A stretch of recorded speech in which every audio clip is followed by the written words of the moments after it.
Hey guys, Ivy here for another Tarot Tuesday. Wasn't even going to do Tuesday Tarot this week. Then I had a dream last night that I was reading tarot for an old coworker of mine who I am nearly 100% sure will never see these tarot cards. And I came to work a little bit earlier this morning and got my deck out immediately. Different deck than I had in my dream last night. And two of the cards that I pulled today were from my dream. And so I just feel like maybe we ought to put this out there and share it.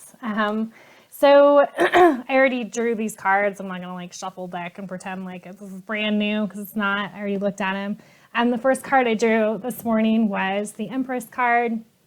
This card is about all things feminine, nurturance and abundance and fertility and really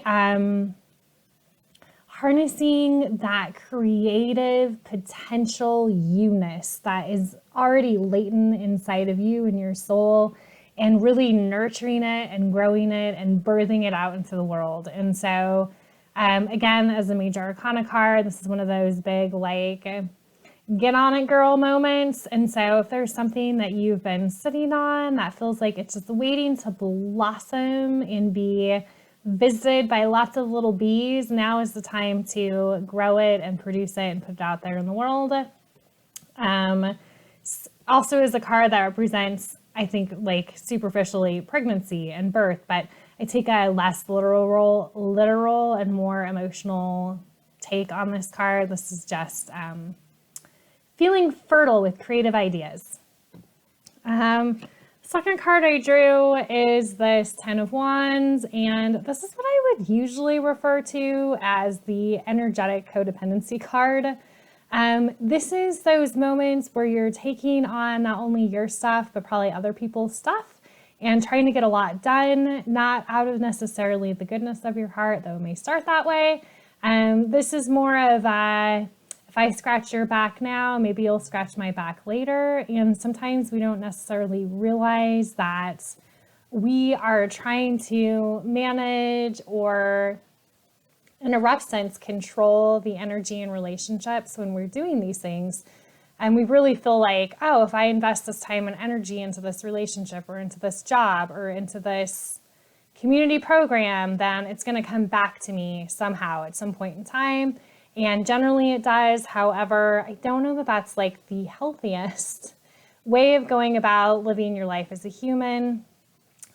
Sometimes I think it sounds a little bit selfish to say this, but when we prioritize our own needs, when we prioritize our own duties and our own responsibilities, if everyone were to do that, there actually would be enough abundance. There would be enough of everything to go around. And then none of us would be doing this back-breaking, laborious work. It's when we, I think, grow up in family systems or we've been conditioned or programmed to believe that we're not going to get our needs met, that then we start picking up these extra things for other people, right? So if you were conditioned to believe that the best way for your needs to get met were to meet your parents' needs, for example, before you met your own needs, you may become the kind of person who sort of instinctually takes on more than you really need to be taking on in order to make sure that the relationship survives. And again, there's nothing wrong with wanting to nurture a relationship, just as long as we make sure that we're taking care of our stuff first.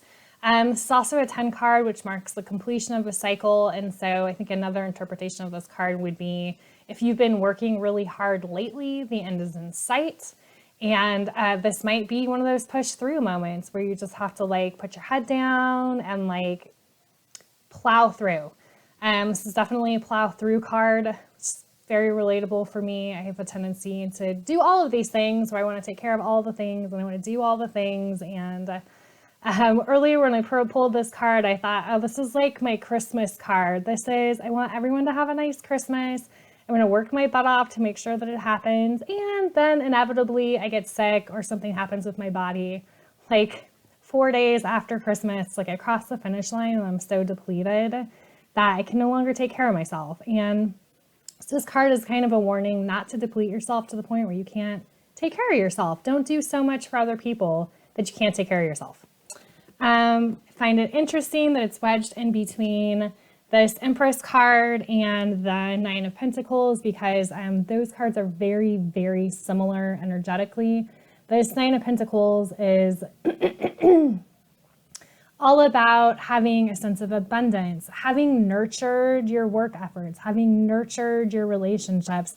And now is the time to kind of sit back and pause and really enjoy like the fruits of your labor.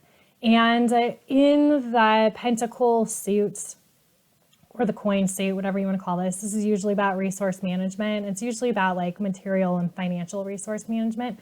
This card in particular is about management of like the natural world. And so I think it's very interesting that these two cards got pulled at the same time, because this Empress card is very much connecting to the earth. You can see she's got like the wheat fields down below, which represent, again, sort of fertility.